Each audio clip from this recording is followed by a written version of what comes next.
With me now is John Canzano, a columnist for johncanzano.com, also a radio host. John, you've been covering Portland State for quite some time now. I'm going to get your game picks in a little bit, but what's your overall perspective of the team this season?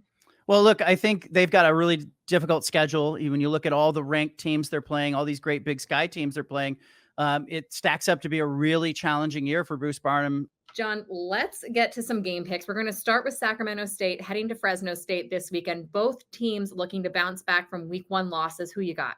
I like Fresno State. Bulldog Stadium is a tough place to play. I closely watched both of those teams play in week one. Fresno State played Michigan better than the 30-10 score. I think Fresno State bounces back, beats Sac State. I think Sacramento State is a program on the rise, but this game I think is too big for it. Last week, the Idaho Vandals pushed the number 3 team in the FBS Oregon Ducks to the brink. That game came down to the fourth quarter. The Ducks pulled out the win in that one.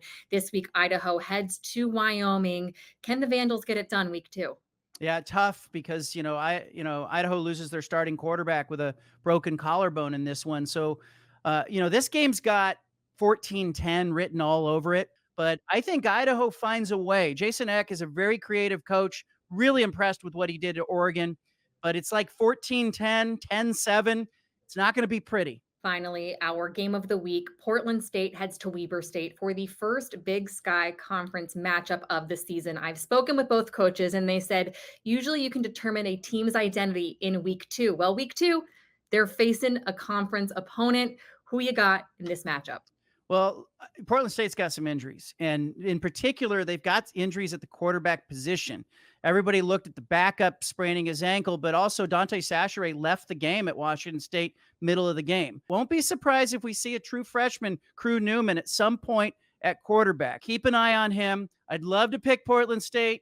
It's the team I see all the time, but Weber State's at home, and given the quarterback problems right now at Portland State, I'll go with Weber State. Well, John, we will see how everything shakes out on Saturday and who, in fact, is the quarterback for Portland State. I really appreciate you being here, picking some games with me, and talking Big Sky football. Thanks for having me, Megan. Appreciate it.